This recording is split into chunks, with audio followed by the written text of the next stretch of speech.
الحمد للہ وحدہ والصلاة والسلام علی من لا نبی بعدہ اما بعد فاعوذ باللہ من الشیطان الرجیم بسم اللہ الرحمن الرحیم واعبدوا اللہ ولا تشرکوا به شیئا وبالوالدین احسانا وبذی القربى والیتامى والمساکین والجار ذی القربى والجار الجنب والصاحب بالجنب وابن السبیل وما ملکت ایمانکم ان اللہ لا يحب ما كان مختالا فخورا۔ صدق اللہ العظیم۔ اللہم صلی علی محمد وعلی آل محمد کما صلیت علی ابراہیم وعلی آل ابراہیم انک حمید مجید۔ اللہم بارک علی محمد وعلی آل محمد کما بارکت علی ابراہیم وعلی آل ابراہیم انک حمید مجید۔ واعبدوا اللہ ولا تشرکوا بہ شیئا، اور اللہ ہی کے عبادت کرو اور اس کے ساتھ کسی چیز کو شریک مت ٹھہراؤ۔ وبالوالدین احسانا، اور والدین کے ساتھ حسن سلوک کرو۔ وبذی القربى والیتامى والمساکین، اور قرابت داروں کے ساتھ اور یتیموں اور محتاجوں۔ والجار ذی القربى والجار الجنب والصاحب بالجنب وابن السبیل، اور قریبی رشتہ داروں اور قریبی ہمسایوں اور دور کے ہمسائے، اور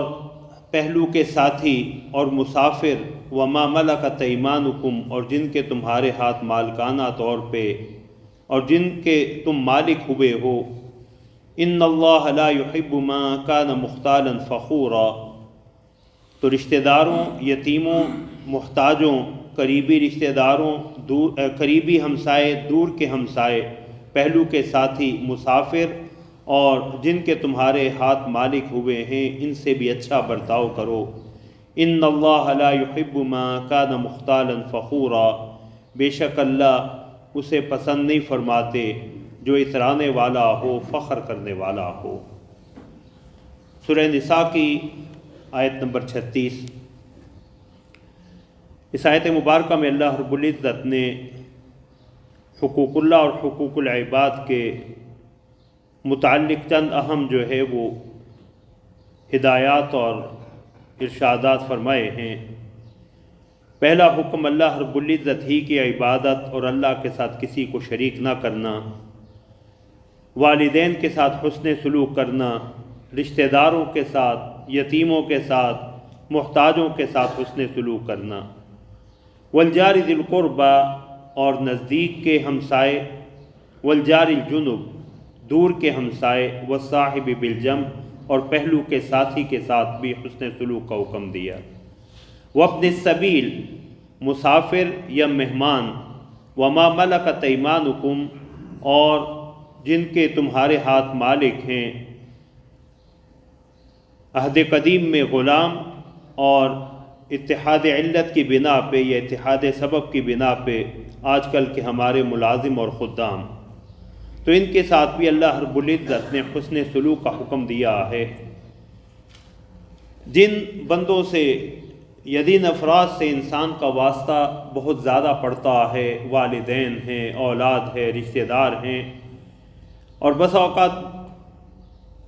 ہمسایوں سے جو ہے وہ ان قریبی رشتہ داروں سے بھی زیادہ انسان کا واسطہ پڑتا ہے، تو اللہ رب العزت نے اس آیت کریمہ میں بطور خاص ہمسایوں کے ساتھ، پڑوسیوں کے ساتھ حسن سلوک کا حکم دیا۔ اور یہاں اللہ رب العزت نے والجار ذی القربى والجار الجنب، دو چیزیں ارشاد فرمائیں۔ والجار ذی القربى، وہ ہمسایہ جو قریب کا ہو۔ والجار الجنب، اور وہ ہمسایہ جو دور کا ہو۔ حضرات مفسرین نے اس کے 3 مفہوم بیان کیے ہیں۔ پہلا مفہوم والجار ذی القربى، کہ جو آپ کی دیوار کے ساتھ متصل ہو، نزدیکی ہمسایہ ہو۔ اور والجار الجنب، اور جو قدرے فاصلے پہ ہو، دور کا ہمسایہ، یعنی یہ مسافت کے اعتبار سے۔ والجار ذی القربى کا دوسرا مفہوم حضرات مفسرین نے یہ ذکر کیا ہے کہ ایسا ہمسایہ جو ہمسایہ تو ہے ہی، لیکن اس کے ساتھ ساتھ وہ رشتہ دار بھی ہے۔ اور والجار الجنب ہمسایہ تو ہے لیکن قریبی رشتہ دار نہیں۔ والجار ذی القربہ کا تیسرا مفہوم یہ بیان کیا حضرات مفسرین نے کہ وہ ہمسایہ بھی ہے، رشتہ دار بھی ہے اور مسلمان بھی ہے۔ اور والجار الجنب ہمسایہ ہے، رشتہ دار ہے لیکن مسلمان نہیں ہے، غیر مسلم ہمسایہ۔ تو اللہ رب العزت نے ہمسایوں کے ان تمام حیثیتوں کے ساتھ، اور آیت کریمہ میں یہ تینوں معانی جو ہے وہ مراد لیے جا سکتے ہیں، اور خود رسول اللہ صلی اللہ علیہ وسلم کی احادیث مبارکہ سے بھی اس کی تائید ہوتی ہے۔ تو ہمسائے کے ساتھ اللہ رب العزت نے وہ کسی بھی حیثیت میں ہو حسن سلوک کا حکم دیا۔ ہمسایوں کے ساتھ چونکہ انسان کا واسطہ بہت زیادہ پڑتا ہے، اور ہمسایوں کے ساتھ خوشگوار تعلقات انسان کی زندگی میں چین اور سکون کا سبب بنتے ہیں، اور اس کے برعکس ہو تو اس کی زندگی بے چین رہتی ہے۔ اس کے اخلاق کے بناؤ اور بگاڑ پہ بھی ہمسایوں کا بڑا اثر ہوتا۔ اس لیے شریعت اسلامیہ نے ہمسایوں کے ان حقوق کو بڑی عظمت دی، اور رسول اللہ صلی اللہ علیہ وسلم نے ہمسایوں کے حقوق کی ادائیگی، ان کی خبرگیری، ان کے معاملات کی دیکھ بھال کو بہت زیادہ جو ہے وہ اجاگر کیا۔ اور رسول اللہ صلی اللہ علیہ وسلم نے برے ہمسائے سے اللہ کے حضور پناہ بھی مانگی۔ رسول اللہ صلی اللہ علیہ وسلم کی مسنون دعاؤں میں ایک دعا ہے کہ اللہم انی اعوذ بک من جار السوء فی دار المقامہ فإن جار البادیۃ یتحول، کہ اللہ جہاں میں اقامت پذیر ہوں، میری مستقل رہائش ہے، میں وہاں کے برے پڑوسی سے تیری پناہ میں آتا ہوں۔ اس لیے کہ سفر کا پڑوسی تو بدل جاتا ہے، وہ کچھ وقت کے لیے، لیکن جہاں مستقل رہنا ہے تو ایسی جگہ پہ مجھے برے پڑوسی کی شر سے جو ہے وہ محفوظ فرما۔ اور رسول اللہ صلی اللہ علیہ وسلم کی حدیث مبارک سے بھی پڑوسیوں کی نقصان کی جو ہے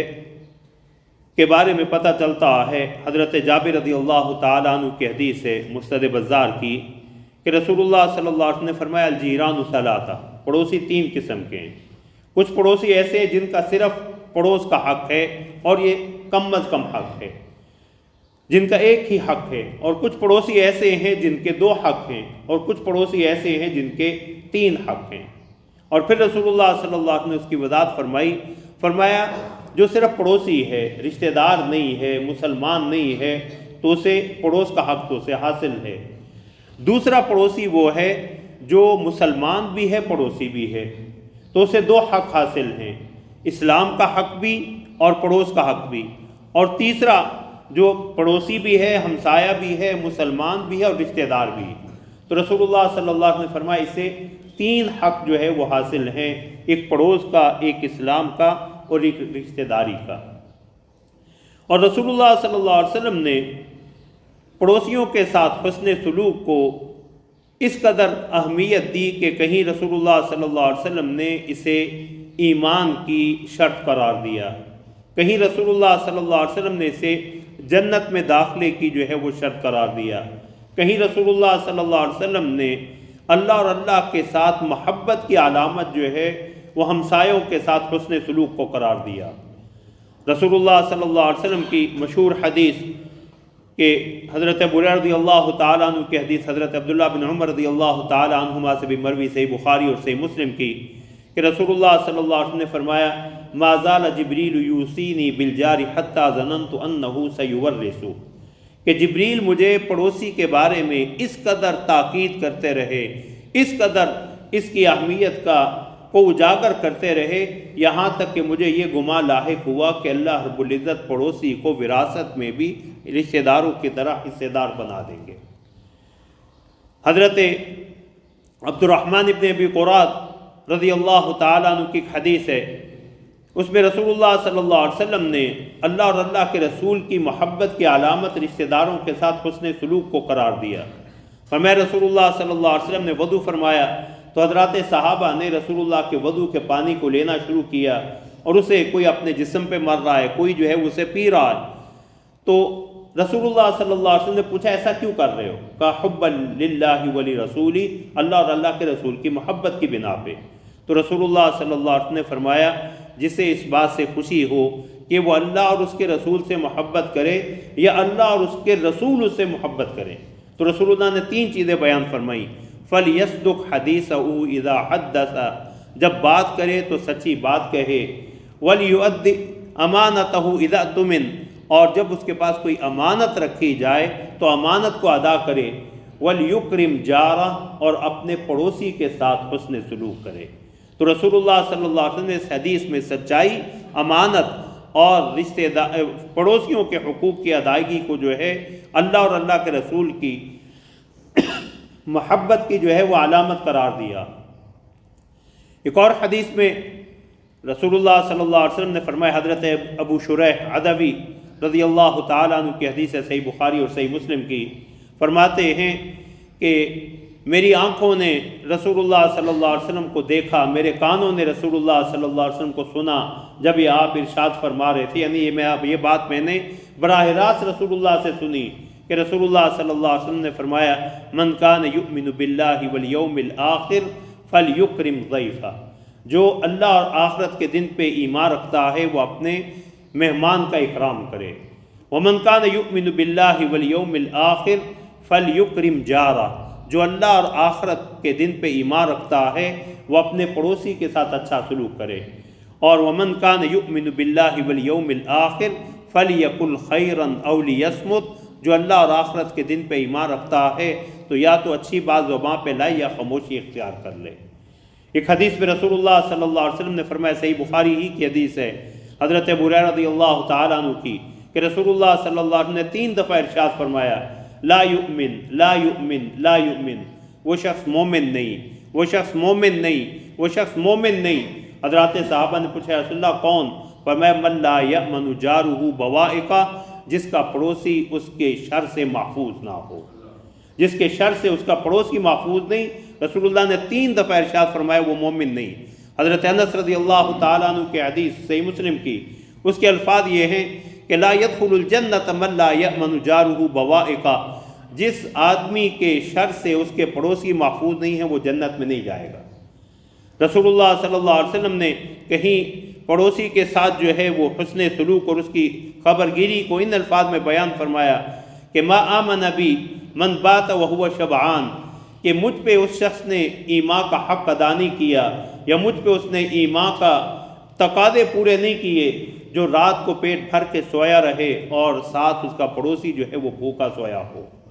تو رسول اللہ صلی اللہ علیہ وسلم نے ان احادیث مبارکہ میں پڑوسی کے حقوق کو جو ہے وہ بیان فرمایا، اور رسول اللہ صلی اللہ علیہ وسلم نے اس حوالے سے غیر مسلم جو ہے یہودی اس کے حقوق کے حوالے سے بھی، حضرت عبداللہ بن عمرو بن عاص رضی اللہ تعالی عنہما فرماتے ہیں کہ ان کے گھر میں بکری ذبح کی گئی تو گھر تشریف لائے تو اپنے گھر والوں سے پوچھنے لگے،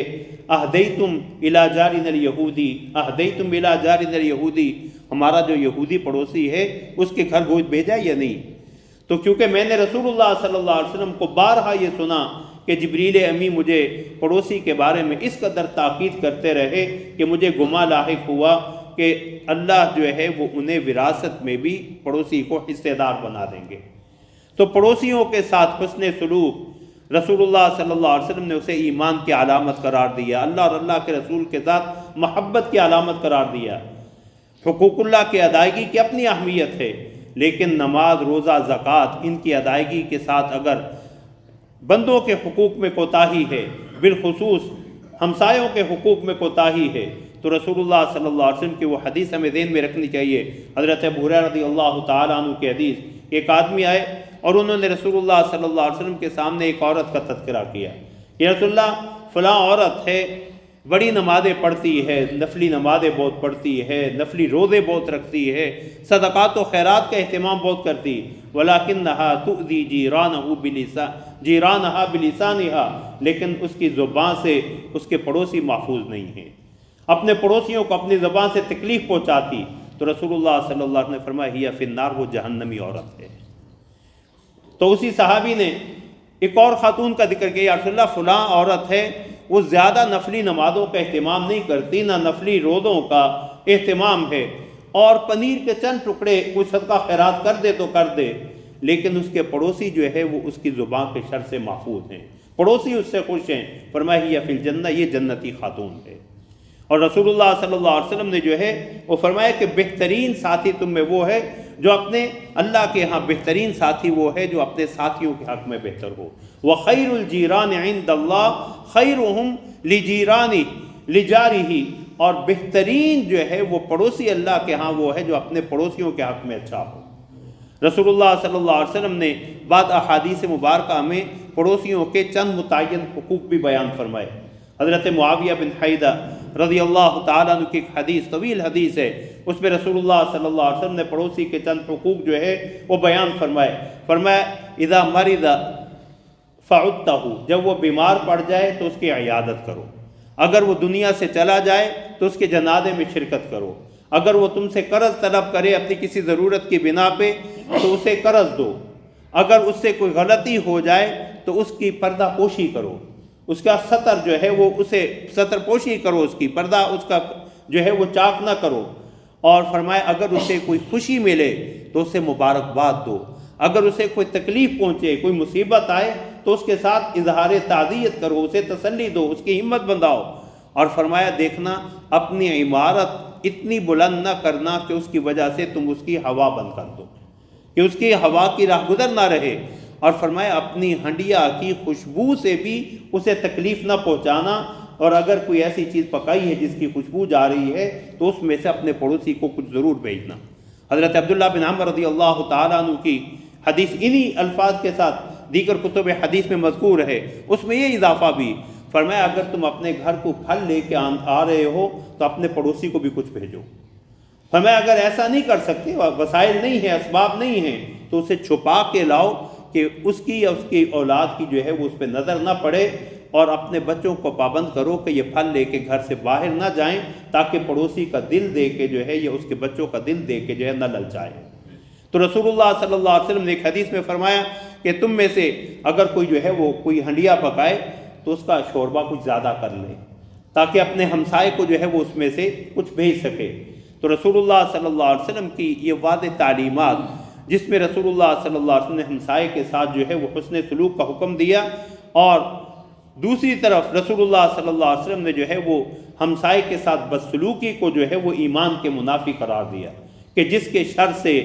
جو ہے وہ پڑوسی محفوظ نہیں ہے، رسول اللہ نے 3 دفعہ ارشاد فرمایا وہ مومن نہیں ہے۔ یا جو شخص خود تو اپنی ساری ضرورتیں اس کی پوری ہو رہی لیکن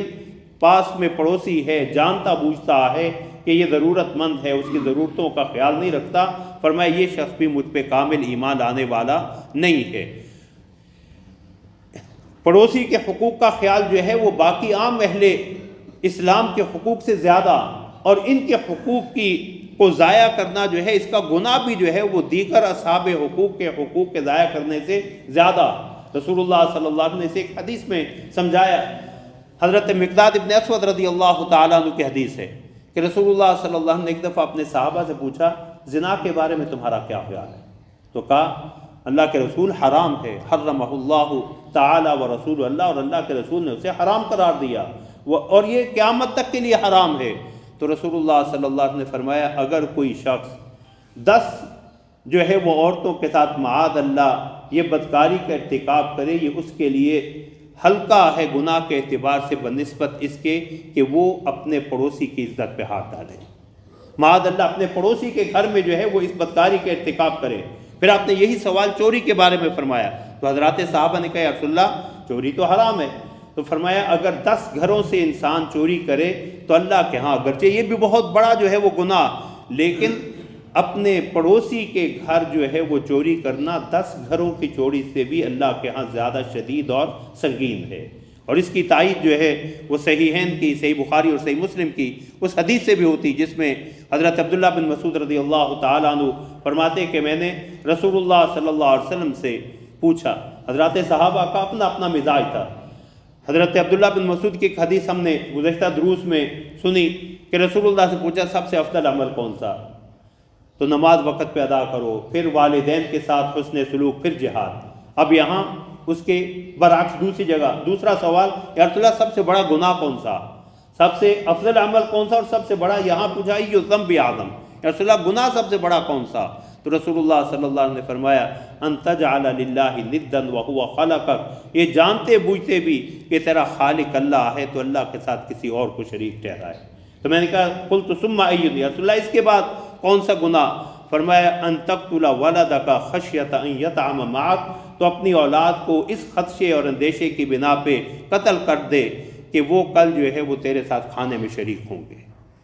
تو میں نے کہا ثم ای یا رسول اللہ اس کے بعد؟ تو فرمایا ان تزانی حلیلۃ جارک، کہ تو جو ہے وہ اپنے پڑوسی کے گھر میں جو ہے اس کی عزت پہ ہاتھ ڈالے۔ تو رسول اللہ صلی اللہ علیہ وسلم نے اسے جو ہے وہ کبیرہ گناہوں میں جو ہے وہ قرار دیا۔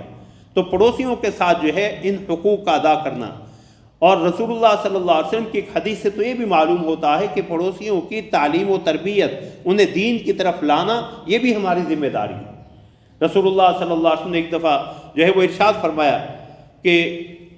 اور باقاعدہ خطبہ ارشاد فرماتے ہوئے لوگوں کو جمع کر کے فرمایا ان لوگوں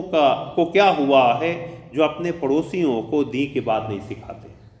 انہیں دین کی سمجھ بوجھ کی طرف نہیں لاتے، انہیں نصیحت نہیں کرتے، اور پھر نہ سیکھنے والوں کو تنبیہ کی۔ فرمایا ان لوگوں کو کیا ہوا ہے جو دین کی بات سیکھتے نہیں، اپنے جو ہے وہ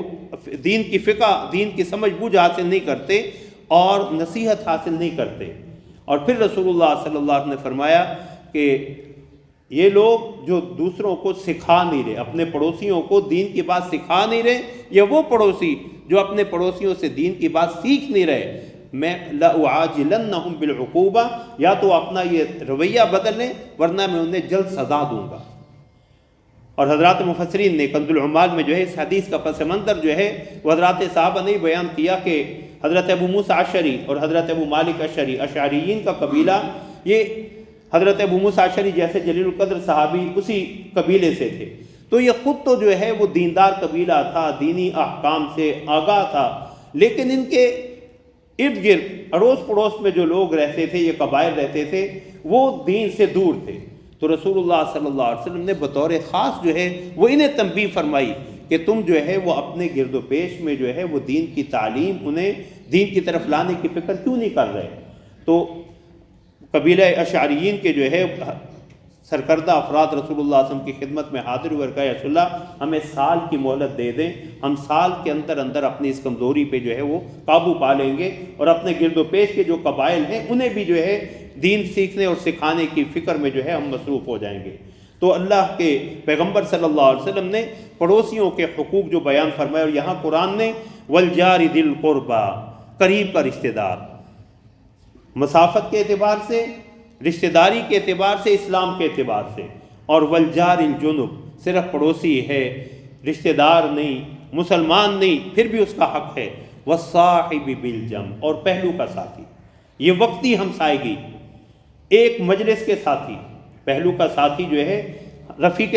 سفر میں اکٹھے ہیں، اس دوران ایک دوسرے کے پڑوسی، ایک دوسرے کے ہمسائے ہیں، کسی مجلس میں اکٹھے بیٹھے ہوئے ہیں، کسی جگہ پہ کام اکٹھے کرتے ہیں، کسی ایک ادارے میں، کسی ایک دفتر میں کام اکٹھے کر رہے ہیں، یہ والصاحب بالجنب ہیں، ان کے بھی حقوق ہیں۔ اور رسول اللہ صلی اللہ علیہ وسلم نے فرمایا خیر الاصحاب عند اللہ خیرہم لاصحابی، اللہ کے ہاں سب سے بہترین ساتھی وہ ہے جو اپنے ساتھیوں کے حق میں جو ہے وہ بہتر ہو۔ ان کے بھی حقوق ہیں، انہیں مجلس میں تکلیف نہ پہنچائے، چغل خوریاں نہ کرے، ادھر کی باتیں ادھر نہ پہنچائے، مجالس امانت ہوتی ہیں، مجلس کی باتیں ایک مجلس میں جو ہوئیں ان کے راز جو ہے وہ افشا نہ کرے، ان کی کمزوریوں پہ پردہ ڈالتا رہے۔ یہ رسول اللہ صلی اللہ علیہ وسلم نے والصاحب بالجنب کے پہلو کا ساتھی، اس کا بھی حق بتلایا۔ اور حضرت علی رضی اللہ تعالیٰ عنہ تو فرمایا کرتے تھے کہ والصاحب بالجنب سے جو ہے وہ انسان کی بیوی مراد ہے، کہ جو اس کے ہر وقت پہلو کی ساتھی ہے، تو فرمایا اس کے حقوق بھی جو ہے وہ ادا کرتا رہے، جس کے بارے میں اللہ نے بطور خاص فرمایا وعاشروہن بالمعروف، دیکھنا اچھے طریقے سے ان کے ساتھ رہن سہن اختیار کرنا۔ اللہ رب العزت ہمیں قرآن کریم کی صحیح سمجھ نصیب فرمائیں، اللہ ہمیں عمل کی توفیق عطا فرمائیں۔ وآخر دعوانا ان الحمد للہ رب العالمین۔